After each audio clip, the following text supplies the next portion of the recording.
الحمد لله الذي هدانا لهذا وما كنا لنهتدي لولا أن هدانا الله. أعوذ بالله من الشيطان الرجيم. بسم الله الرحمن الرحيم. الحج أشهر معلومات فمن فرض فيهن الحج فلا رفث ولا فسوق ولا جدال في الحج وما تفعلوا من خير يعلمه الله وتزودوا فإن خير الزاد التقوى واتقون يا أولي الألباب. അല്ലാഹു സുബ്ഹാനഹു വ തആലയെ സൂക്ഷിച്ച് യഥാർത്ഥ മുത്തഖികളായി ജീവിക്കണമേ എന്ന് എന്നോടെന്ന പോലെ നിങ്ങളോടും വസിയ്യത്ത് ചെയ്യുകയാണ്, ഗുണകാംക്ഷപൂർവ്വം ഓർമ്മപ്പെടുത്തുകയാണ്. അല്ലാഹു സുബ്ഹാനഹു വ തആലയെ സൂക്ഷിക്കുന്ന യഥാർത്ഥ സൂക്ഷ്മാലുക്കളിൽ അല്ലാഹു തആല നമ്മേവരെയും ഉൾപ്പെടുത്തി അനുഗ്രഹിക്കുമാറാവട്ടെ. നല്ല മനുഷ്യനാകുന്നതിനു വേണ്ടി യാത്ര ചെയ്യുന്ന ഹാജിയുടെ കൂടെയാണ് നമ്മൾ സഞ്ചരിച്ചുകൊണ്ടിരിക്കുന്നത്. അതിൻ്റെ മുന്നൊരുക്കങ്ങൾ ഇഹ്റാമിൻ്റെ മുന്നിൽ വെച്ച് തന്നെ തൻ്റെ താല്പര്യങ്ങൾ ഒഴിവാക്കി തൻ്റെ ഇഷ്ടാനിഷ്ടങ്ങൾ മാറ്റിവെച്ചുകൊണ്ട് അള്ളാഹുവിൽ മാത്രം കേന്ദ്രീകരിച്ചുകൊണ്ട് ഇഹ്റാം കെട്ടിക്കഴിഞ്ഞു എന്നാണ് നമ്മൾ സൂചിപ്പിച്ചത്. മീഖാത്തിൽ നിന്ന് ഹാജി പുറപ്പെടുന്നത് ഹാജിയുടെ രണ്ടാമത്തെ ലക്ഷ്യസ്ഥാനം എന്ന് പറയുന്നത് മക്ക എന്ന് പറയുന്ന നാടാണ്. മക്ക അത്ര സുന്ദരമായ ഒരു പ്രദേശമല്ല. സൗന്ദര്യത്തിൻ്റെ തികവാർന്ന സ്ഥലങ്ങൾ എന്ന് നമ്മളുടെ മുമ്പിൽ പരിചയപ്പെടുത്തപ്പെടുന്ന കാശ്മീർ പോലെയോ അല്ലെങ്കിൽ ലോകാടിസ്ഥാനത്തിൽ ആംസ്റ്റർഡാം പോലെയോ നയനമനോഹരമായ കാഴ്ചയുള്ള ഒരു പ്രദേശമല്ല യഥാർത്ഥത്തിൽ മക്ക പ്രദേശം. ചുറ്റുഭാഗത്തും ഗിരിശൃംഗങ്ങൾ നിറഞ്ഞ, പ്രത്യക്ഷത്തിൽ ഒരു തളിക പോലെ തോന്നുന്ന ഇടമാണ് മക്ക. ചെടികൾ പോലും വളരാൻ വിസമ്മതിക്കുന്ന ഇടം എന്ന് വിശുദ്ധ ഖുർആൻ പോലും മക്കയെക്കുറിച്ച് പറയുന്നുണ്ട്. ബിവാദിൻ ഗൈരി ദീ സറഇൻ ഇൻദ ബൈത്തിക്കൽ മുഹറം, ഒരു കൃഷിയുമില്ലാത്ത താഴ്വര എന്നാണ് വിശുദ്ധ ഖുർആൻ മക്കയെക്കുറിച്ച് പറയുന്നത്. മഹാനായ റസൂൽ സല്ലല്ലാഹു അലൈഹി വസല്ലം തങ്ങൾക്ക് മക്കയോട് വലിയ ഇഷ്ടമായിരുന്നു. മറ്റെല്ലാ നാടിനേക്കാളും ഉപരി മക്ക എനിക്ക് പ്രിയപ്പെട്ടതാണ് എന്ന് റസൂലുള്ളാഹി സല്ലല്ലാഹു അലൈഹി വസല്ലം എത്രയോ വട്ടം അതിൻ്റെ ഗിരിശൃംഗങ്ങളെ നോക്കി അവിടുന്ന് പറഞ്ഞിട്ടുമുണ്ട്. വല്ലാഹി ഇന്നക്കി ലഖൈറു അർളില്ല, അള്ളാഹുവിൻ്റെ നാടുകളിൽ എനിക്ക് ഏറ്റവും ഇഷ്ടപ്പെട്ട നാട് മക്കയെ നീയാണ് എന്ന് റസൂലുള്ളാഹി സല്ലല്ലാഹു അലൈഹി വസല്ലം തങ്ങൾ അവിടുന്ന് പറയുന്നുണ്ട്. വ അഹബ്ബു അർളില്ലാഹി ഇലൈ, അള്ളാഹുവിൻ്റെ കൂടെ എനിക്ക് ഏറ്റവും ഇഷ്ടമുള്ള സ്ഥലമാണ് നീ. വലൗ അന്നി ഉഖ്രിജ്തു മാ ഖറജ്തു മിൻകി, ഞാൻ നിന്നിൽ നിന്ന് പുറത്താക്കപ്പെട്ടില്ലായിരുന്നുവെങ്കിൽ ഒരിക്കലും മക്കാദേശമേ നിന്നെ വിട്ട് ഞാൻ പോകില്ലായിരുന്നു എന്ന് റസൂലുള്ളാഹി സല്ലല്ലാഹു അലൈഹി വസല്ലം തങ്ങൾ ഒരു നാടിനെക്കുറിച്ച് പറയുകയാണ്. മക്ക നബിയുടെ ജന്മനാടായി എന്നതുകൊണ്ടല്ല ഈ ഇഷ്ടം. മക്കയെ അള്ളാഹു പരിചയപ്പെടുത്തിയത് ആളുകളെ ആകർഷിക്കുകയും ഇഷ്ടപ്പെടുകയും വശീകരിക്കുകയും ചെയ്യപ്പെടുന്ന രീതിയിലാണ് മക്കയെ അള്ളാഹു സുബ്ഹാനഹു വ തആല സൃഷ്ടിച്ചത് തന്നെ. വിശുദ്ധ ഖുർആൻ ഈ മക്ക എന്ന നാടിനെക്കുറിച്ച് പറയാൻ വേണ്ടി മാത്രം ഉപയോഗിച്ച പദങ്ങൾ അതെത്രയുണ്ട് എന്ന് പരിശോധിച്ചാൽ തന്നെ എന്തുകൊണ്ട് മക്ക ഇഷ്ടകരമായ നാടാവുന്നു എന്ന് നമുക്ക് തിരിച്ചറിയാൻ കഴിയും. ഏകദേശം 11ഓളം പദങ്ങൾ ഉപയോഗപ്പെടുത്തിക്കൊണ്ട് മക്കയെക്കുറിച്ച് അല്ലാഹു തആല പ്രതിപാദിക്കുന്നുണ്ട്. ഈ പദങ്ങളുടെ ആശയങ്ങളിലൂടെ നമ്മളൊന്ന് സഞ്ചരിച്ചാൽ നമുക്ക് ബോധ്യപ്പെടും അള്ളാഹുവിനും അള്ളാഹുവിൻ്റെ റസൂലിനും ഇത്ര പ്രിയങ്കരമാവാൻ ഈ നാട് എന്തുകൊണ്ട് കാരണമായി എന്ന്. ആ റസൂലിനെ പിന്തുടരുന്ന നമ്മൾ എന്തിന് ആ നാടിനെയും ആ നാട്ടിലെ ഭവനത്തെയും ഇഷ്ടപ്പെടണമെന്ന് നമുക്ക് ബോധ്യപ്പെടും. അങ്ങനെയാണ് വിശുദ്ധ ഖുർആൻ മക്ക എന്ന നാടിനെക്കുറിച്ച് പരിചയപ്പെടുത്തുന്നത്. വിശുദ്ധ ഖുർആൻ്റെ ഒന്നാമത്തെ പ്രയോഗം അത് തന്നെയാണ്, മക്ക എന്നാണ് പ്രയോഗം.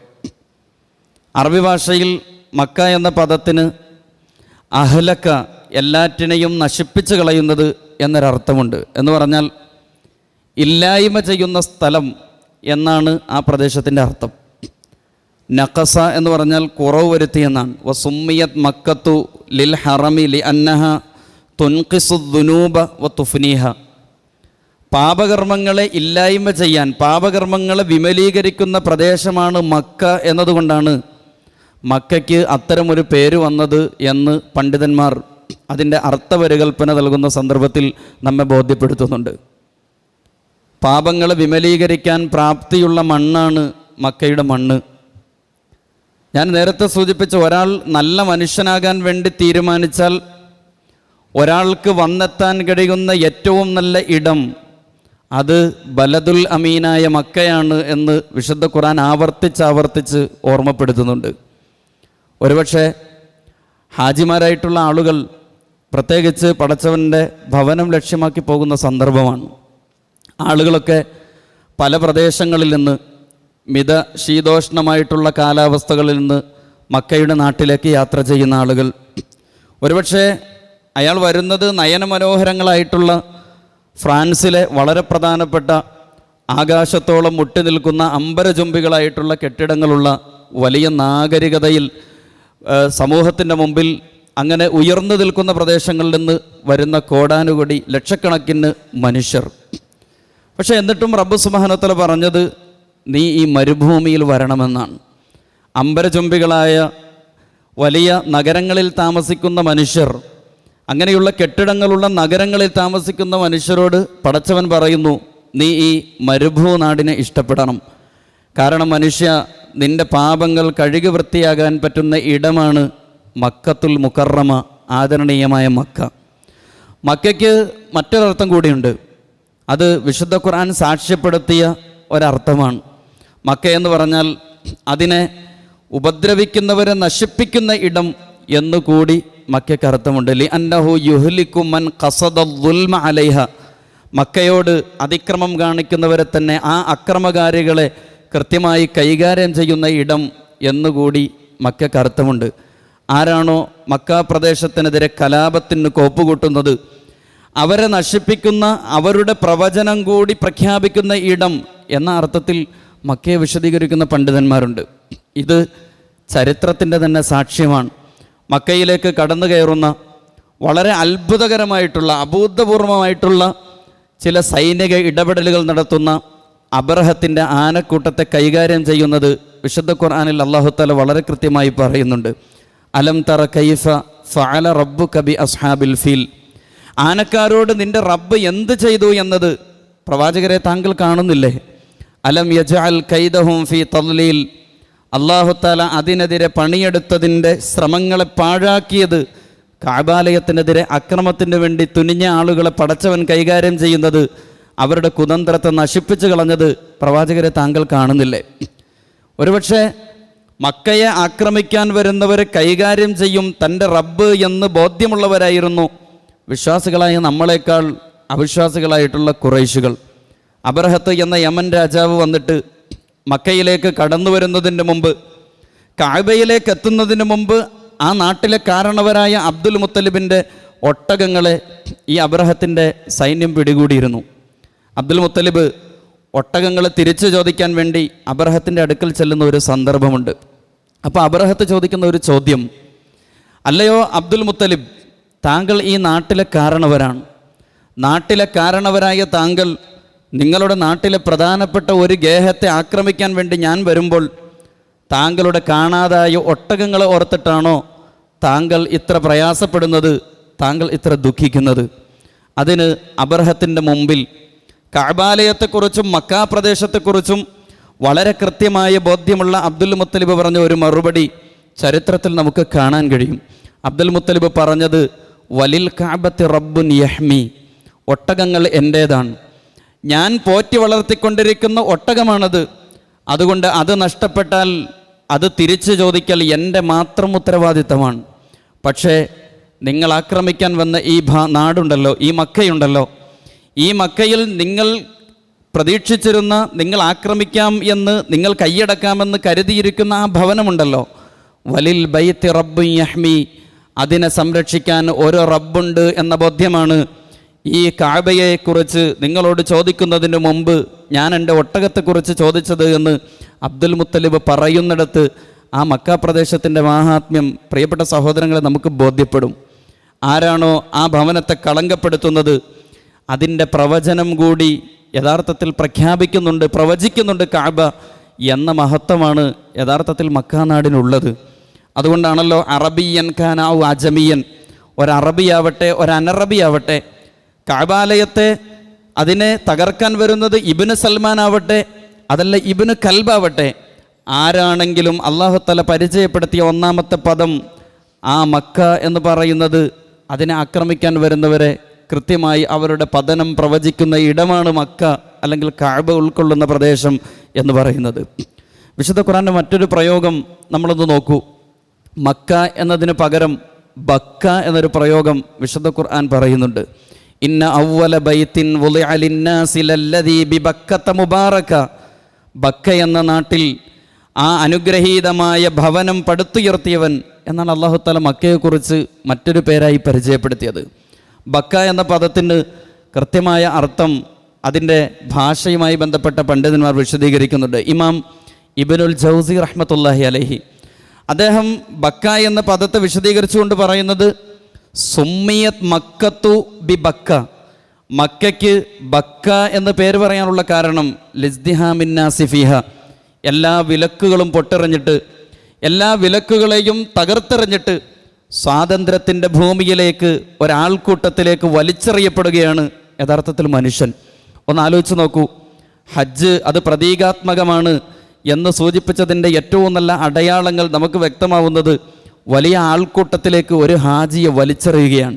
ആൾക്കൂട്ടത്തിൽ സാമൂഹികമായ ജീവിതത്തിൻ്റെ ഏറ്റവും നല്ല പ്രതിനിധാനം എവിടെയുണ്ട് എന്ന് ചോദിച്ചാൽ അത് എല്ലാ വിലക്കുകളും പൊട്ടിച്ചെറിഞ്ഞിട്ട് ഒരാൾക്കൂട്ടത്തിലേക്ക് വലിച്ചെറിയപ്പെട്ട ഹാജിയുടെ സാമൂഹിക ജീവിതം നോക്കിയാൽ മതി എന്ന് പറയുന്നിടത്ത് പ്രിയപ്പെട്ട സഹോദരങ്ങളെ, നമുക്ക് ഹജ്ജിലെ അനുഷ്ഠാനങ്ങളെ നമുക്കങ്ങനെ വിലയിരുത്താൻ കഴിയും. വർഗവ്യത്യാസങ്ങളില്ല, വർണ്ണവ്യത്യാസങ്ങളില്ല, ഭാഷാദേശങ്ങളുടെ അതിരുകളില്ല.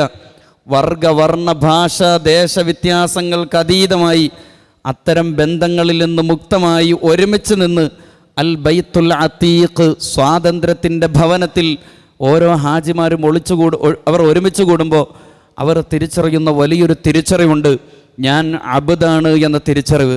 ഇത് ചരിത്രത്തിൽ നമ്മൾ കാണുന്നുണ്ട്. അള്ളാഹുവിൻ്റെ റസൂലിൻ്റെ മുമ്പിൽ ഖുറൈശികൾ പ്രവാചകൻ്റെ മുമ്പിൽ വന്നിരിക്കുകയാണ്. നമ്മൾ മഹാനായ അബൂബക്കർ സിദ്ദീഖ് റളിയല്ലാഹു തആല അൻഹുവിൻ്റെ പേര് കേൾക്കുമ്പോൾ നമ്മൾ തർലിയത്ത് പറയുന്നത് പോലെ, മഹത്വപ്പെടുത്തുന്ന വചനം പറയുന്നത് പോലെ, റളിയല്ലാഹു അൻഹു പറയുന്നത് പോലെ, ഖുറൈശിയായ ഉമർ ബിനുൽ ഖത്താബ് റളിയല്ലാഹു തആല അൻഹുവിനെ കേൾക്കുമ്പോൾ റളിയല്ലാഹു അൻഹു പറയുന്നത് പോലെ, കറുത്ത വർഗ്ഗക്കാരനായ ബിലാൽ അദ്ദേഹത്തിൻ്റെ പേര് കേൾക്കുമ്പോൾ നമ്മളവിടെ അദ്ദേഹത്തിനൂടെ തർലിയത്ത് പറയുന്നുണ്ട്. കാരണം റസൂലുള്ളാഹി സ്വല്ലല്ലാഹു അലൈഹി വസല്ലമ തങ്ങളുടെ സന്നിധിയിലെ കാഴ്ച എന്ന് പറയുന്നത് എല്ലാത്തരം വർണ്ണഭാഷാ വൈവിധ്യങ്ങൾക്കും അപ്പുറത്ത് അബ്ദാണ് എന്ന ഒരൊറ്റ ആശയത്തിൽ ഒരുമിച്ച് കൂടാനും ഒരുമിച്ച് കൂട്ടുവാനും മഹാനായ റസൂലിന് കഴിഞ്ഞിരുന്നുവെന്നാണ്. സുഹൈബ് റളിയല്ലാഹു തന്നെ കുറിച്ച് പറയുമ്പോൾ നമ്മൾ തർബിയത്ത് പറയുന്നുണ്ട്. യഥാർത്ഥത്തിൽ റോമക്കാരനായിരുന്നു സുഹൈബ്, പേർഷ്യക്കാരനായിരുന്നു സൽമാൻ. റോമക്കാരനും പേർഷ്യക്കാരനും ഉമറും അബൂബക്കറും ഒരുമിച്ച് കൂടിയിരിക്കുമ്പോൾ ഇതെല്ലാം എൻ്റെ സഹാബാക്കളാണ് എന്നും ഞങ്ങളൊക്കെയും അള്ളാഹുവിൻ്റെ അടിമകളാണ് എന്നും മഹാനായ റസൂലുള്ളാഹി സ്വല്ലല്ലാഹു അലൈഹി വസല്ലം നിങ്ങൾ പ്രഖ്യാപിക്കുന്നത് ആ പ്രദേശത്ത് നിന്നാണ്. അങ്ങനെ വർണ്ണത്തിൻ്റെയും വർഗത്തിൻ്റെയും ഭാഷയുടെയും വേഷവിധാനത്തിൻ്റെയും അതിരുകൾ പൊട്ടിച്ചെറിഞ്ഞ് ഒരാൾക്ക് ഒരുമിച്ച് കൂടാൻ കഴിയുന്ന സ്ഥലം ആണ് എന്നതുകൊണ്ടാണ് മക്കയ്ക്ക് ബക്ക ലിസ്ദിഹാമിൻ നാസി ഫീഹ, ജനങ്ങൾ മുഴുവൻ സംഗമിക്കുന്ന സ്ഥലം എന്ന് അതിന് പേര് നൽകപ്പെട്ടത് എന്ന് പണ്ഡിതന്മാർ പറയുകയാണ്. പ്രിയപ്പെട്ട സഹോദരങ്ങളെ, ബക്ക എന്ന വാക്കിൻ്റെ അർത്ഥം വിലക്കുകൾ പൊട്ടിച്ച് ഒരുമിച്ച് കൂടുന്ന ഇടമെന്നാണ്. മക്കയെ സംബന്ധിച്ച് മറ്റൊരു പ്രയോഗം പൂർവ്വവേദങ്ങളിൽ നമുക്ക് കാണാൻ കഴിയും. ബൈബിളിൽ അതിനെക്കുറിച്ചൊരു പരാമർശമുണ്ട്. ബൈബിൾ മക്ക എന്ന് പറയുന്നിടത്ത് ബാക്ക എന്നൊരു പ്രയോഗം ബൈബിള് പ്രയോഗിക്കുന്നുണ്ട്. എന്നേക്കും നിന്നെ സ്തുതിച്ച് നിന്റെ ആലയങ്ങളിൽ വസിക്കുന്ന ആളുകൾ ഭാഗ്യവാന്മാർ. ബാക്ക താഴ്വരയിലൂടെ കടന്നു പോകുമ്പോൾ അവരതിനെ നീരുറവയാക്കി മാറ്റും എന്ന ഒരു പ്രയോഗം ബൈബിളിൽ നമുക്ക് കാണാം. എന്താണ് ബൈബിൾ പണ്ഡിതന്മാർ പറയുന്നത്? ബാക്ക എന്ന് പറഞ്ഞാൽ അത് കണ്ണുനീരിൻ്റെ ഉറവ കൊണ്ട് നീരുറവ കെട്ടിയ ഇടത്തിനാണ് ഖുർആൻ പരാമർശിച്ച ബക്ക, ബൈബിൾ പരാമർശിച്ച ബാക്കയ്ക്ക് ബൈബിൾ പണ്ഡിതന്മാർ വളരെ കൃത്യമായി പറയുന്നത് ഒരു ശബ്ദ സാദൃശ്യം മാത്രമല്ല. മക്ക എന്ന പ്രദേശം അത് ജനനിബിഡമാവാൻ, മക്ക എന്ന പ്രദേശം ഇത്ര നിർഭയത്വത്തിൻ്റെ കേദാരഭൂമിയായി മാറാനുള്ള കാരണം ഹാജർ എന്ന് പറയുന്ന ഒരടിമപ്പെണ്ണ്, ആ അടിമപ്പെണ്ണിൻ്റെ കണ്ണീരാണ് യഥാർത്ഥത്തിൽ മക്ക ജനനിബിഡമാവാനുള്ള കാരണമെന്ന്, അങ്ങനെ വലിയൊരു നദീതട സംസ്കൃതി രൂപപ്പെട്ട് അവിടെ ഒരു ഉറവ പൊട്ടി ഒരു സംസ്കൃതി രൂപപ്പെട്ടതാണ് യഥാർത്ഥത്തിൽ മക്ക അല്ലെങ്കിൽ ബക്ക എന്ന് നമുക്ക് കാണാൻ കഴിയും.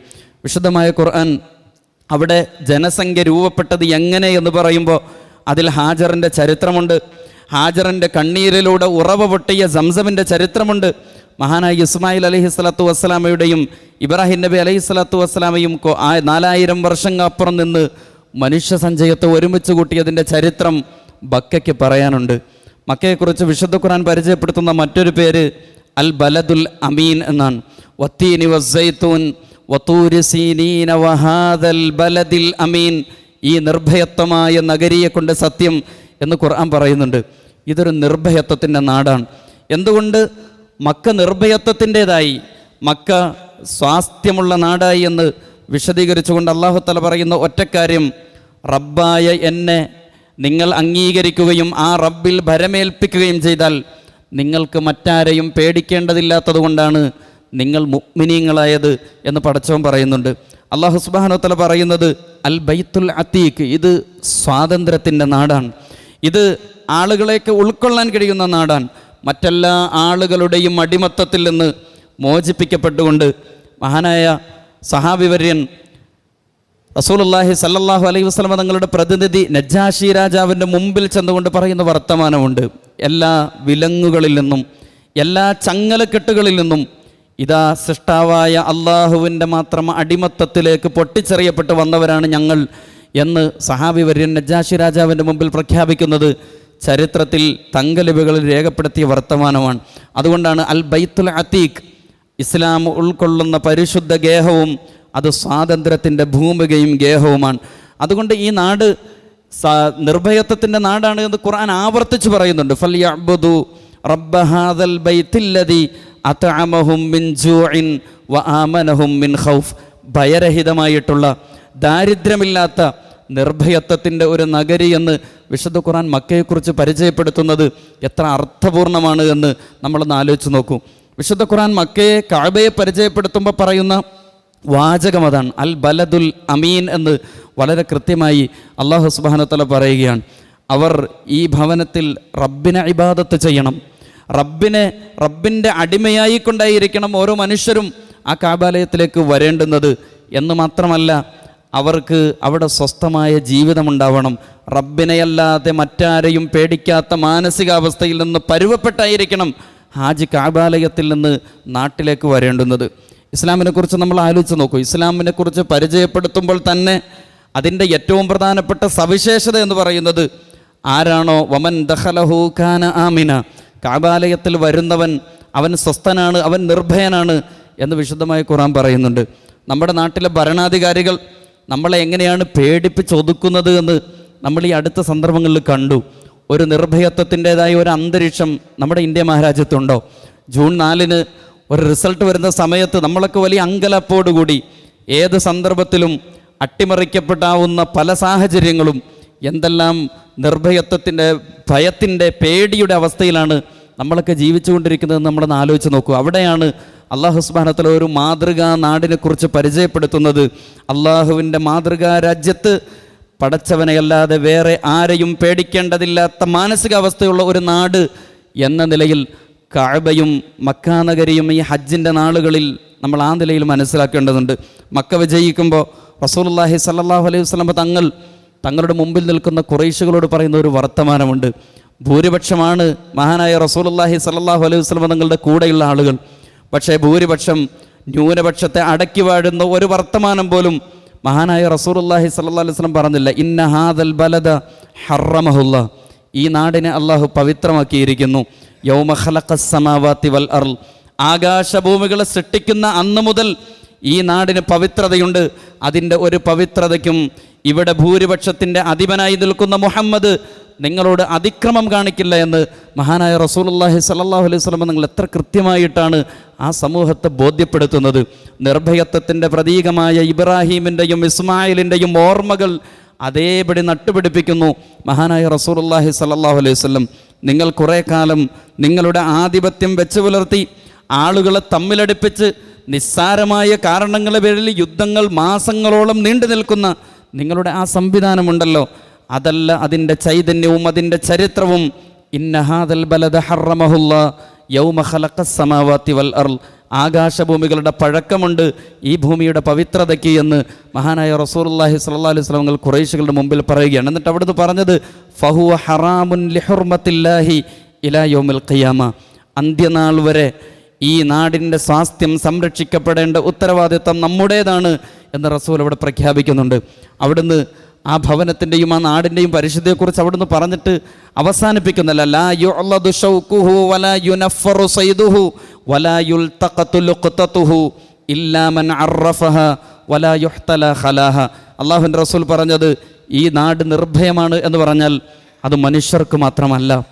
ഈ നാട് നിർഭയത്വത്തിൻ്റെതാണ് എന്ന് പറഞ്ഞാൽ അത് മനുഷ്യർക്ക് മാത്രം ലഭിക്കേണ്ടുന്ന നിർഭയത്വമല്ല.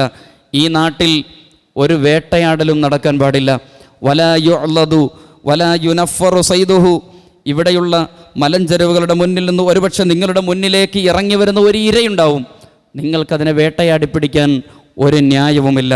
നിങ്ങളുടെ ആഹാരത്തിന് പറ്റുന്ന ഒരു ഇര നിങ്ങളുടെ മുമ്പിലേക്ക് വന്നാൽ വലാ യുനഫറു സൈദുഹു, അതിലെ വേട്ടമൃഗത്തെ നിങ്ങൾക്ക് വേട്ടയാടാൻ അവകാശമില്ല. അവിടുത്തെ വേട്ടമൃഗം പോലും വേട്ടയാടപ്പെടരുതെന്ന് എന്ന് പറയപ്പെടുന്ന നിർഭയത്വത്തിൻ്റെ സന്ദേശം ആര് പകർന്നു നൽകി? മഹാനായ ഉമർ ബിനുൽ ഖത്താബ് റളിയല്ലാഹു അൻഹു പറഞ്ഞല്ലോ, യൂഫ്രട്ടീസിൻ്റെ കരയിൽ ഒരാട്ടിൻകുട്ടി എങ്ങാനും മരണപ്പെട്ട് കിടന്നാൽ അതിൻ്റെ പേരിൽ സമാധാനം പറയേണ്ടി വരും എന്ന് പറയുന്ന മഹാനായ ഉമറിന് ഈ നിർഭയത്വത്തിൻ്റെ സന്ദേശം എവിടെ നിന്ന് കിട്ടി എന്ന് ചോദിച്ചാൽ അത് കഅബയുടെ തണലിൽ കുത്തിയിരുന്നതിൻ്റെ ഫലമാണ് എന്ന് പ്രിയപ്പെട്ട സഹോദരങ്ങൾ നമുക്ക് കാണാൻ കഴിയും. റസൂൽ പറഞ്ഞത് വലാ യുഅ്ലദു ശൗഖുഹു, അവിടെ നിന്ന് നിങ്ങൾക്ക് തടസ്സമുണ്ടാകുന്ന മുള്ളുകളുണ്ടാവും, മുൾച്ചെടികളുണ്ടാവും, അതുപോലും നിങ്ങൾ പൊട്ടിച്ചെറിയരുത്.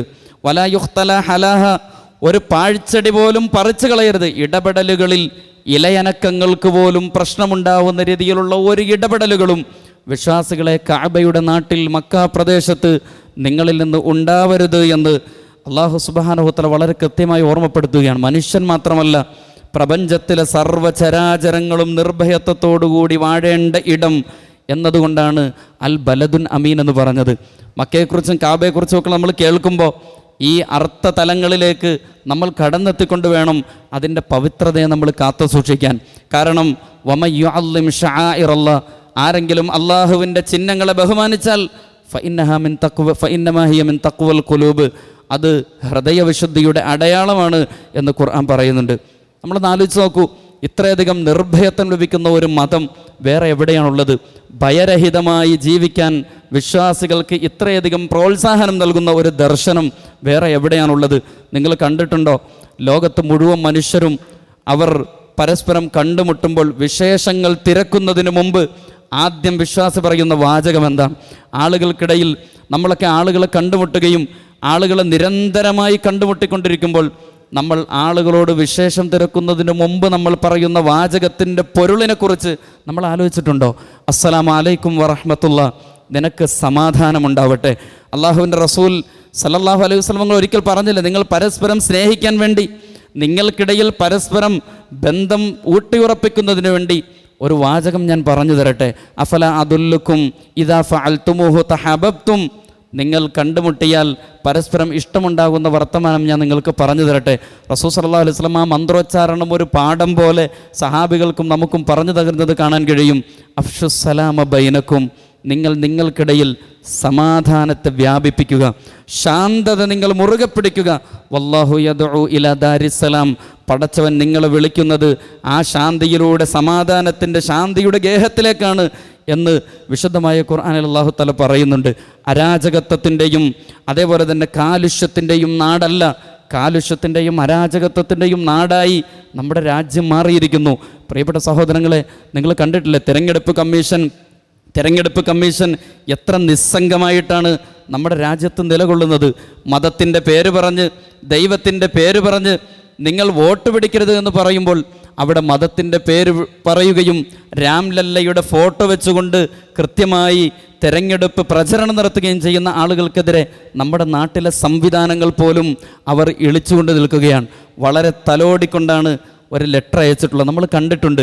അരാജകത്വത്തിലേക്കും കാലുഷ്യത്തിലേക്കും ഒരു രാജ്യം തള്ളിവിടപ്പെട്ടു എന്നതിന് ഇതിനേക്കാൾ മറ്റൊരു ഉദാഹരണം നമുക്ക് പറയാനില്ല. അല്ലാഹു സുബ്ഹാനഹു വ തആല പറയുന്നു, ഞങ്ങൾക്കൊരു ബലദുൽ അമീനുണ്ട്, അത് മക്കയാണ്. യുഅ്മനു ഫീഹിൽ ഖായിഫു ഫിൽ ജാഹിലിയ്യത്തി വൽ ഇസ്ലാം. ജാഹിലിയ്യത്തിന് പോലും ആ കാലുഷ്യത്തോടും ആ അരാജകത്വത്തോടും എതിർപ്പായിരുന്നുവെന്ന് മഹാനായ റസൂലുള്ളാഹി സ്വല്ലല്ലാഹു അലൈഹി വസല്ലം തങ്ങൾ കഅബാലയത്തിൻ്റെ മുന്നിൽ ഓച്ചാനിച്ച് നിൽക്കുന്ന ഖുറൈശികളോട് റസൂൽ അത് പറയുന്നുണ്ട്. വിശുദ്ധ ഖുർആൻ തന്നെ പറയുന്നുണ്ടല്ലോ, വഇദ് ജഅൽനൽ ബൈത മസാബത്തൽ ലിന്നാസി വ അംന. ആളുകൾക്ക് അഭയകേന്ദ്രം, ആളുകൾക്ക് സ്വാസ്ഥ്യത്തിൻ്റെ ഇടം എന്ന് പറയുന്നുണ്ട്. വിശുദ്ധ ഖുർആൻ പറഞ്ഞ എത്രയോ പ്രയോഗങ്ങൾ നമ്മളെടുത്ത് പരിശോധിച്ചാൽ, അതിൻ്റെയൊക്കെ അർത്ഥതലങ്ങൾ പരിശോധിച്ചാൽ പ്രിയപ്പെട്ട സഹോദരങ്ങൾ അത്ഭുതപ്പെടും. വിശുദ്ധ ഖുർആൻ മറ്റൊന്ന് പറയുന്നുണ്ട്, ഉമ്മുൽ ഖുറ, ഗ്രാമങ്ങളുടെ മാതാവ് എന്ന് പരിചയപ്പെടുത്തിക്കൊണ്ടാണ് മക്കയെ പരിചയപ്പെടുത്തുന്നത്. വലിതുൻദിറ ഉമ്മൽ ഖുറ വമൻ ഹൗലഹ. അത് നഗരങ്ങളുടെ മാതാവാകുന്നു. എല്ലാ നഗരങ്ങൾക്കും മാതൃകയാക്കാൻ പറ്റുന്ന നിർഭയത്വത്തിൻ്റെ ഗേഹം. പണ്ഡിതന്മാർ ഒരുപാട് വിശദീകരണങ്ങൾ ഉമ്മുൽ ഖുറ എന്ന പദവുമായി ബന്ധപ്പെട്ട് നൽകുന്നുണ്ട്. അതിലെ ഏറ്റവും അവസാനത്തെ ഒരു വിശദീകരണം, അക്ഷരാർത്ഥത്തിൽ ഭൂമിയുടെ മധ്യഭാഗത്താണ് മക്ക നിലകൊള്ളുന്നത് എന്നാണ്. ഭൂമിയുടെ മധ്യഭാഗത്താണ് മക്ക നിലകൊള്ളുന്നത്. ഡോക്ടർ സലൂൽ നജ്ജാറിനെ പോലെയുള്ള പണ്ഡിതന്മാർ ഭൂമിശാസ്ത്രപരമായി തന്നെ അവർ അളന്ന് തിട്ടപ്പെടുത്തി പറഞ്ഞത് ഭൂമിയുടെ ഒത്ത നടുവിലാണ് മക്ക കുടികൊള്ളുന്നത് എന്നാണ്. വിശുദ്ധ ഖുർആൻ പറഞ്ഞ വാചകം എന്താണ്? ഉമ്മുൽ ഖുറ, നിങ്ങൾക്ക് ഗ്രാമങ്ങൾക്കും നഗരങ്ങൾക്കും മാതൃകയാക്കാൻ പറ്റുന്ന ഒരു മാതൃക നിങ്ങൾക്ക് മക്കയിലുണ്ട് എന്നാണ്.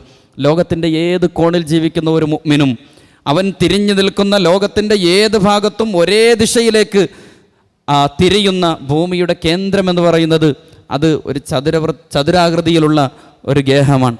ഇത് ഈ 4 പദങ്ങളുടെ വിശദീകരണമാണ്. ഞാൻ കുറേ പേരുകൾ ഇവിടെ പറയുകയുണ്ടായി. വിശുദ്ധ ഖുർആൻ 11ഓളം പദങ്ങളിലൂടെയാണ് കഅബാലയത്തെ പരിചയപ്പെടുത്തുന്നത്. 11 പദങ്ങളും അതിൻ്റേതായ വിസ്തൃതമായ സന്ദേശത്തെ ഉൾക്കൊള്ളുന്നതാണ് നമുക്ക് കാണാൻ കഴിയും. പ്രിയപ്പെട്ട സഹോദരങ്ങളെ, ഇങ്ങനെ ഒരു നാട്ടിലേക്കാണ് ഹാജി യാത്ര ചെയ്തെത്തുന്നത്. ഹാജിയോട് പറയുന്നത്, നീ എൻ്റെ ഈ നാട്ടിലേക്ക് എത്തിയാൽ നിൻ്റെ ജീവിതത്തിൽ ഈ നിർഭയത്വത്തിൻ്റെ അടയാളം ഉണ്ടാവണം. ലോകത്ത് ഒരുപാട് മനുഷ്യരെ നീ പേടിച്ചിരുന്നു. ഇന്ത്യയിൽ നിന്ന് പോകുന്ന ഹാജി പലരെയും പേടിച്ചിരുന്നു. ഭരണകൂടത്തെ പേടിച്ചിരുന്നു, പേരിനെ പേടിച്ചിരുന്നു, തൊപ്പിയെയും തലപ്പാവിനെയും താടിയെയും അടയാളങ്ങളെയും ഭയപ്പെട്ടിരുന്നു. നിനക്കിവിടെ ആരെയും ഭയക്കേണ്ടതില്ല. നിർഭയത്വത്തിൻ്റെ ഒരുപാട് അടയാളങ്ങൾ ഉണ്ടാവണം. റബ്ബിനെ മാത്രം ലാക്കാക്കി വന്നവൻ റബ്ബിൽ ഭരമേൽപ്പിക്കുന്നതോടുകൂടി എല്ലാത്തരം പേടികളിൽ നിന്നും മുക്തമാവുന്നു എന്ന സന്ദേശമാണ് യഥാർത്ഥത്തിൽ കഅബാലയം നൽകുന്ന സന്ദേശം. എന്നിട്ട് പറയുന്നത്, അവിടെ വന്നാൽ നിങ്ങളുടെ അടുത്ത ലക്ഷ്യം കഅബ എന്ന കെട്ടിടമാണ്. കഅബ എന്ന അറബി ഭാഷയിൽ പറഞ്ഞാൽ നിങ്ങളൊന്ന് ഡിക്ഷണറി എടുത്ത് പരിശോധിച്ച് നോക്കണം. കഅബ എന്ന് പറഞ്ഞാൽ ചതുരം എന്നാണ് അർത്ഥം. എന്തുകൊണ്ട്? മഹോന്നതമായ ഒരു ഗേഹത്തിന്, പടച്ചവൻ്റെ പള്ളിക്ക്, നമ്മൾ ഈ പള്ളിക്ക് മസ്ജിദു ദഅവ എന്നൊരു പേരിട്ടിട്ടുണ്ട്. നമ്മൾ പള്ളികൾക്കൊക്കെ പേരിടുന്ന പേരുകൾ കൊണ്ട് മാത്രം തിരിച്ചറിയപ്പെടുന്നതാണ് യഥാർത്ഥത്തിൽ നമ്മുടെ നാട്ടിലെ പള്ളികൾ. പടച്ചവൻ്റെ ഗേഹത്തിന് പടച്ചവനിട്ടത് ചതുരക്കെട്ടിടമെന്നാണ്.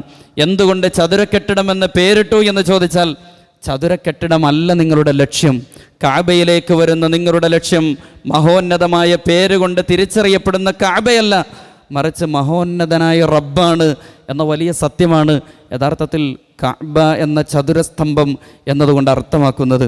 കഅബ എന്ന് പറയുന്നത് നിങ്ങൾ നോക്കൂ, മനോഹരമായ എടുപ്പോ നിർമ്മിതിയോ ഉള്ളതല്ല. ലോകത്ത് ലോകാത്ഭുതങ്ങൾ എന്ന പേരിൽ അറിയപ്പെടുന്ന ചിത്രങ്ങൾ കുട്ടികൾക്ക് സ്കൂളിൽ പഠിക്കാൻ ചാർട്ടുകളിൽ ലഭ്യമാവുന്നുണ്ട്. കഅബ അതിൽ ഇടം പിടിച്ചിട്ടില്ല. വലിയ എടുപ്പോ വലിയ അതിൻ്റെ ആ നിർമ്മാണത്തിൻ്റെ വൈഭവമോ കൊണ്ട് ഏതെങ്കിലും പ്രത്യേകതകളുള്ളതല്ല കഅബാലയം എന്ന് പറയുന്നത്. പക്ഷേ ജനങ്ങളെ ആകർഷിക്കുന്ന ഒരു തരത്തിലുള്ള ഘടകങ്ങളും കഅബാലയത്തിൽ നമുക്ക് കാണാൻ കഴിയില്ല. താജ്മഹലിനെ പോലെയോ കുത്തുബ് മിനാറിനെ പോലെയോ ഒന്നും സുന്ദരമായ ഒരാകർഷണീയത ഒരിക്കലും ആ കെട്ടിടത്തിന്. എന്നാൽ കഅബ ഒരു എടുപ്പാണ്. വളരെ ലളിതമായ ലാളിത്യത്തിൻ്റെ ഭംഗി കൊണ്ട് പടച്ചവൻ തീർത്ത ഒരു ഗേഹം. വിശുദ്ധമായ ഖുർആൻ കഅബയെക്കുറിച്ച് വിശദീകരിക്കുന്നത് 6 പദങ്ങളിലൂടെയാണ്. അതിലേറ്റവും ഹൃദ്യമായ ഒരു പദമുണ്ട്. അല്ലാഹു തആല കഅബയെക്കുറിച്ച് പറയുന്നത് അതെൻ്റെ വീടാണ് എന്നാണ്. ഒന്ന് ആലോചിച്ച് നോക്കൂ, പടച്ചവൻ്റെ ഒരു ഗേഹത്തെക്കുറിച്ച് അതെൻ്റെ ബൈത്താണ് എന്ന് പറയണമെങ്കിൽ, എൻ്റെ ബൈത്താണ് എന്നത് പറയണമെങ്കിൽ എത്രത്തോളം അർത്ഥഗർഭം അതിനുണ്ട് എന്ന് നമ്മളൊന്ന് ആലോചിച്ച് നോക്കൂ. ബൈത്ത്, ദാറ്, മൻസിൽ, മസ്കൻ ഇതൊക്കെ വീടിൻ്റെ പദമാണ്. പക്ഷെ അല്ലാഹു തആല ഉപയോഗിച്ചത് രാത്രിയിൽ കിടന്നുറങ്ങാനുള്ള ഇടം എന്ന അർത്ഥത്തിലുള്ള ബൈത്ത് എന്ന പദം അല്ലാഹു സുബ്ഹാനഹു വ തആല കഅബാലയത്തിന് ഉപയോഗിക്കുകയാണ്. എന്ന് പറഞ്ഞാൽ എൻ്റെ വീട്, ഞാൻ കിടന്നുറങ്ങുന്ന വീട്, അത് ഏറ്റവും സുന്ദരമായ വീടാണ്. അതുകൊണ്ടാണ് കഅബയെക്കുറിച്ച് അല്ലാഹു തആല പറഞ്ഞ വാക്ക്. സാധാരണ നമ്മുടെ വീടിനെക്കുറിച്ച് പറയുന്ന ഒരു വർത്തമാനമുണ്ട്. എൻ്റെ വീട് ഇത്ര രൂപ കൊണ്ട് ഞാൻ നിർമ്മിച്ച എൻ്റെ വീട്, ഇന്ന സൗകര്യങ്ങളുള്ള എൻ്റെ വീട് എന്ന് നമ്മുടേതായ വീടിനെക്കുറിച്ച് നമ്മൾ പല വർത്തമാനങ്ങളും പറയാറുണ്ട്. പടച്ചവൻ്റെ വീടിനെക്കുറിച്ച് പറഞ്ഞത് വഅഹദിന ഇല ഇബ്രാഹീമ വ ഇസ്മാഈല അൻ തഹിറ ബൈതിയ ലിത്വായിഫീന വൽ ആകിഫീന വറുക്കഇ സുജൂദ്. തവാഫ് ചെയ്യുന്ന ആളുകൾക്ക്, റുക്കൂ ചെയ്യുന്ന ആളുകൾക്കും സുജൂദ് ചെയ്യുന്ന ആളുകൾക്കും എൻ്റെ ഭവനത്തെ വൃത്തിയായി സൂക്ഷിക്കണമെന്ന് ഞാനിതാ ഇസ്മാഈലിനോടും ഇബ്രാഹീമിനോടും കരാർ ചെയ്യുന്നു എന്ന് അല്ലാഹു സുബ്ഹാനഹു വ തആല കൽപ്പിക്കുന്നുണ്ട്. അല്ലാഹു അവനെ തന്നെ ബൈത്തിലേക്ക് ചേർത്ത് പറഞ്ഞ ഹൃദ്യമായ പ്രയോഗം, ഇന്ന അവ്വല ബൈത്തിൻ വുളിഅ ലിന്നാസി ലല്ലദീ ബിബക്കത മുബാറക. ഈ ലോകത്തെ ആദ്യ ഭവനം, ആദ്യത്തെ ബൈത്ത് അതെൻ്റെ ഭവനമാണ് എന്ന് അല്ലാഹു സുബ്ഹാനഹു വ തആല പറയുകയാണ്. ചതുരത്തിന് നമ്മളൊന്ന് ആലോചിച്ച് നോക്കൂ, ആ കെട്ടിടത്തിന് ഒരു പ്രത്യേകതയുണ്ട്. ഏതെങ്കിലും ഒരു ദിശ ചതുരത്തിനുണ്ടാവില്ല. ചതുരത്തിലുള്ള ഒരു വസ്തു എല്ലാ ദിശയെയും പ്രതിനിധീകരിക്കുന്നു എന്നതാണ് ആ ചതുരത്തിൻ്റെ പ്രത്യേകത. ചതുരത്തിനൊരു ദിശയില്ലാത്തത് കൊണ്ട് തന്നെ അല്ലാഹു സുബ്ഹാനഹു വ തആല പറഞ്ഞ വാക്ക് ഹൃദ്യമാണ്. ഐനമാ തുവല്ലു വുജൂഹക്കും ഫസമ്മ വജ്ഹുല്ലാ. നിങ്ങൾ നിങ്ങളുടെ മുഖം എവിടെ തിരിച്ചാലും അവിടെ റബ്ബിൻ്റെ ദർശനമുണ്ട്. നിങ്ങൾ എവിടെ തിരിച്ചാലും അവിടെ റബ്ബിൻ്റെ സാന്നിധ്യമുണ്ട് എന്ന് പറയണമെങ്കിൽ അതിന് പടച്ചവൻ പ്രതിനിധാനം ചെയ്തിരിക്കുന്ന സിംബോളിക്കായിട്ടുള്ള വീട് എന്ന് പറയുന്നത് അത് കൃത്യമായി ഒരു ചതുരക്കെട്ടിടമാണ്. ഐനമാ തുവല്ലു വുജൂഹക്കും ഫസമ്മ വജ്ഹുല്ലാ. നിങ്ങൾ ഏത് ദിശയിലേക്ക് തിരിഞ്ഞാലും നിങ്ങളെ സദാ നിരീക്ഷിക്കുന്ന റബ്ബുണ്ടാവും. നിരീക്ഷണത്തിന് നമ്മൾ ഉപയോഗിക്കുന്ന മാധ്യമങ്ങൾ CCTV ആണ്. ആളുകൾ എന്തെങ്കിലുമൊക്കെ പ്രശ്നങ്ങൾ കാണിക്കാൻ വരുമ്പോൾ അവർക്ക് ഒരു ബോധ്യമുണ്ട്, മുകളിൽ എന്നെ നിരീക്ഷിക്കുന്ന എന്തോ ഉണ്ട്. പക്ഷെ പടച്ചതമ്പുരാൻ ഐനമാ തുവല്ലു വുജൂഹക്കും ഫസമ്മ വജ്ഹുല്ലാ. നിങ്ങൾ എങ്ങോട്ട് തിരിഞ്ഞാലും, ഈ കെട്ടിടത്തിൻ്റെ ചുറ്റും എവിടെ തിരിഞ്ഞാലും അവിടെ അള്ളാഹുവിൻ്റെ കൃത്യമായ സൂക്ഷ്മതാ ബോധമുണ്ട്, അള്ളാഹുവിൻ്റെ ദർശനമുണ്ട് എന്ന ബോധ്യം എന്ന് പറയുന്നത് നമ്മുടെയൊക്കെ സംവിധാനങ്ങളെയും അട്ടിമറിക്കുന്ന നിരീക്ഷണ സംവിധാനങ്ങൾ പടച്ചതമ്പുരാൻ വളരെ കൃത്യമായി ഹജ്ജിലൂടെ, കഅബയിലൂടെ, മക്കയിലൂടെ ആവിഷ്കരിക്കുന്നു എന്നതാണ്. പ്രിയപ്പെട്ട സഹോദരങ്ങളെ, കഅബയെക്കുറിച്ച് പറയുമ്പോൾ ഒന്നാമതായി ഒരു ഹാജിയുടെ മുമ്പിൽ വരേണ്ടുന്നത് ഈ ബോധമാണ്. അള്ളാഹു എന്നെ നിരീക്ഷിക്കുന്നുണ്ട് എന്ന ബോധം. യഅലമു ഖായിനത്തൽ അഅ്യുനി വമാ തുഖ്ഫിസ് സുദൂർ. എല്ലാ കണ്ണുകളുടെയും റാഞ്ചലുകൾ, കണ്ണുകളുടെ ഇമ വെട്ടുന്നത് പടച്ചതമ്പുരാൻ അറിയുന്നു. ആളുകൾ മനസ്സകങ്ങളിൽ ഒളിപ്പിച്ചു വച്ചിരിക്കുന്നത് റബ്ബ് അറിയുന്നുവെന്നാണ്. എന്ന് പറഞ്ഞാൽ റബ്ബിൻ്റെ കൺവെട്ടത്തിൽ നിന്ന് ഒന്നും ഒളിക്കാനില്ലാത്ത മാനസികാവസ്ഥയാണ് കഅബാലയത്തിൻ്റെ ചുവട്ടിൽ നിൽക്കുന്ന ഓരോ ഹാജിയിലും ഉണ്ടാവേണ്ടുന്ന മാനസികാവസ്ഥ. വമാ തസ്കുത്തു മിൻ വറഖത്തിൻ. ഏതൊരു ഇല പൊഴിഞ്ഞാലും, ഏതെല്ലാം ഇല പൊഴിഞ്ഞാലും ഇല്ലാ യഅലമുഹ. ആ ആയിരക്കണക്കിന് കോടിക്കണക്കിന് വൃക്ഷങ്ങളിൽ നിന്ന് ഇല പൊഴിയുമ്പോൾ ഓരോ ഇലയുടെയും ഇലയനക്കവും അതിൻ്റെ കൊഴിഞ്ഞു വീഴലും അറിയുന്ന റബ്ബ്, ആ റബ്ബിനെക്കുറിച്ചുള്ള ബോധ്യം നിങ്ങൾക്ക് കഅബാലയത്തെ കാണുമ്പോൾ ഉണ്ടാവണം. വല ഹബ്ബത്തിൻ ഫീ ളുലുമാത്തിൽ അർളി വല റത്ബിൻ വല യാബിസിൻ ഇല്ലാ ഫീ കിതാബിൻ മുബീൻ. ഏത് അന്ധകാരത്തിലും മുളച്ചു പൊന്തുന്ന, നമ്മൾ മണ്ണിലേക്ക് കൃഷി വിതറിയിട്ടുണ്ടാവും. ആ വിതറിയിട്ടുള്ളതിൽ നിന്ന്, മണ്ണിൽ നിന്ന് മുളച്ചു പൊന്തുന്ന ഓരോ മുളയുടെയും അതിൻ്റെ വളർച്ചയെക്കുറിച്ച് കൃത്യമായി ധാരണയുള്ള പടച്ചവൻ, അന്ധകാരങ്ങളിൽ നടക്കുന്നതെല്ലാം വളരെ സസൂക്ഷ്മം നിരീക്ഷിക്കുന്ന റബ്ബ്, ആ റബ്ബിനെക്കുറിച്ചുള്ള ബോധ്യം നിങ്ങൾക്കുണ്ടാവണം. നമുക്കൊരു ചോദ്യം ഉണ്ടാവും, എന്തിനാണ് എല്ലായിടത്തും റബ്ബുണ്ട് എങ്കിൽ, റബ്ബിൻ്റെ നിരീക്ഷണം എല്ലാ ഇടങ്ങളിലുമുണ്ട് എങ്കിൽ പിന്നെന്തിനാണ് കഅബ എന്ന്? പ്രിയപ്പെട്ട സഹോദരങ്ങളെ, അതിനും വളരെ കൃത്യമായ മറുപടി വിശുദ്ധ ഖുർആൻ പറയുന്നുണ്ട്. എല്ലായിടത്തും റബ്ബുണ്ട് എന്ന് പറഞ്ഞത് കൺവെട്ടത്ത് നിന്ന് നിങ്ങൾക്ക് റബ്ബിനെ മറച്ചു കഴിയിക്കാൻ കഴിയില്ല എന്ന് ബോധ്യപ്പെടുത്തുന്നതിന് വേണ്ടിയാണ്. അതേസമയം നിങ്ങൾക്കൊരു ദിശ വേണം. ഈ ഉമ്മത്തിനെ സംബന്ധിച്ചിടത്തോളം നിലപാടുള്ള ഉമ്മത്താണ്. അഴകുഴമ്പൻ നിലപാടുകളിൽ എങ്ങോട്ടെങ്കിലും ആകർഷിക്കപ്പെട്ട് ഏതെങ്കിലുമൊക്കെ റിസോർട്ടുകളിൽ മാറ്റി പാർപ്പിച്ചാൽ അങ്ങനെ നിലപാട് ചോർന്നു പോകുമെന്ന് ഭയപ്പെട്ടുകൊണ്ട് ജീവിക്കേണ്ടുന്ന ഉമ്മത്തല്ലിത്. ഈ ഉമ്മത്തിന് കൃത്യമായ ഒരു നിലപാടുണ്ട്. മുസ്ലിം ഉമ്മത്തിനെ സംബന്ധിച്ചിടത്തോളം ഈ ഉമ്മത്ത് കഅബയിലേക്ക് ദിശ തിരിഞ്ഞു നിൽക്കുന്ന ഉമ്മത്തായി മാറണം. അവർക്കൊരു ബോധ്യമുണ്ടാവണം, അവർക്കൊരു വ്യവസ്ഥാപിതം ഉണ്ടാവണം. ലൈസൽ ബിർറ അൻ തുവല്ലു വുജൂഹക്കും ഖിബലൽ മശ്രിഖി വൽ മഗ്രിബ്. നിങ്ങൾ വടക്കോട്ടോ പടിഞ്ഞാറോട്ടോ കിഴക്കോട്ടോ തിരിഞ്ഞു എന്നതല്ല. കുറേ നന്മകൾ ദീൻ പഠിപ്പിക്കുന്നുണ്ട്. നമ്മുടെ ജീവിതത്തിന് ഒരു ദിശയുണ്ടാവണം. അതിന് ദിശയാക്കിയാണ് കഅബ നിശ്ചയിച്ചു തന്നത്. കഅബയിൽ ഒരൊറ്റ ആരാധനയുള്ളൂ. ആ ആരാധനയുടെ ആ രീതി തന്നെ നമ്മളൊന്ന് പരീക്ഷിച്ച് നോക്കൂ. തവാഫ് എന്ന ഇബാദത്താണ് അതിലുള്ളത്. സാധാരണ ആളുകൾ പള്ളിയിൽ പ്രവേശിക്കുമ്പോൾ തഹയ്യത്താണ് നമസ്കരിക്കുക. പള്ളിക്കുള്ള അഭിവാദ്യം എന്ന നിലയിൽ, കഅബയ്ക്കുള്ള അഭിവാദ്യം എന്ന നിലയിൽ ഹജറുൽ അസ്വദിനെ സാക്ഷി നിർത്തിക്കൊണ്ട്, ഭാവിയെ കണ്ടുകൊണ്ടല്ല, ഭൂതകാലത്തിലേക്ക് തിരിഞ്ഞുകൊണ്ട്. ക്ലോക്ക് കറങ്ങുന്നത് അത് ഭാവിയിലേക്കാണ്. എന്നാൽ ആൻറ്റി ക്ലോക്ക് വൈസിൽ തവാഫിലൂടെ ഭൂതകാലത്തിലേക്ക് പറക്കുമ്പോൾ അവിടെ ഹാജിയും ഉംറ ചെയ്യുന്ന ഓരോ മനുഷ്യനും കാണുന്ന ചില കാഴ്ചകളുണ്ട്. സുമയ്യ ബീവിയുടെ രക്തസാക്ഷിത്വത്തിൻ്റെ ചോരത്തുള്ളികൾ ഭൂതകാലത്തേക്ക് തിരിയുമ്പോൾ ഹാജി കാണുന്നുണ്ട്. ഹിന്ദ് ബിൻ അബീ ഹാലയുടെ രക്തസാക്ഷിത്വത്തിൻ്റെ ചോരത്തുള്ളികൾ പുറകിലേക്ക് കാണുന്നുണ്ട്. ഹാജറിനെയും ഇസ്മായിലിനെയും മഹാനായ ഇബ്രാഹിം നബി അലൈഹി സ്വലാത്തു വസ്സലാമയുടെയും ചരിത്രം ഈ തവാഫിൽ തിരിച്ചു കറങ്ങുന്നതിലൂടെ, ആൻറ്റി ക്ലോക്ക് വൈസിലൂടെ കറങ്ങുന്നതിലൂടെ യഥാർത്ഥത്തിൽ ഹാജി തിരിച്ചറിയുന്നുണ്ട്. പ്രിയപ്പെട്ട സഹോദരങ്ങളെ, ഭൂതകാലത്തിൽ നിന്ന് പാഠം ഉൾക്കൊണ്ടുകൊണ്ട് ഭാവി കാലത്തിൽ ഏറ്റവും കഅബ ദിശയാക്കിക്കൊണ്ട് വലിയ പാഠങ്ങൾ യഥാർത്ഥത്തിൽ ഹാജിക്ക് ഹജ്ജ് നൽകുന്നു എന്നതാണ് നമ്മൾ പഠിക്കേണ്ടുന്നതും മനസ്സിലാക്കേണ്ടുന്നതും. അങ്ങനെ ഹജ്ജിൻ്റെ ആത്മാവിനെ സ്വാംശീകരിച്ചുകൊണ്ട് ഹജ്ജ് ചെയ്യുവാനുള്ള സൗഭാഗ്യമാണ് യഥാർത്ഥത്തിൽ ഓരോ ഹാജിക്കും ഓരോ ഹാജത്തുകൾക്കും ലഭിക്കേണ്ടുന്നത്. റബ്ബ് സുബ്ഹാനഹു വ തആല ജീവനുള്ള ഹജ്ജിനെ പരിചയപ്പെടാനും അതിനെ മനസ്സിലാക്കുവാനും ജീവിതത്തിൽ ഒരിക്കലെങ്കിലും ഹൃദയം നിറച്ചുകൊണ്ട് ആ ഭൂതകാലത്തിൻ്റെ സ്മരണകൾ ഓർത്തെടുത്തുകൊണ്ട് കഅബയെ വലം വയ്ക്കാനും റബ്ബ് സുബ്ഹാനഹു വ തആല നമ്മെ അവരെയും അനുഗ്രഹിക്കുമാറാവട്ടെ. അഖൂലു ഖൗലി ഹാദാ അസ്തഗ്ഫിറുല്ലാഹൽ അലീം ലി വലക്കും വസ്തഗ്ഫിറു ഇന്നഹു ഹുവൽ ഗഫൂറുർ റഹീം വൽഹംദുലില്ലാഹി റബ്ബിൽ ആലമീൻ.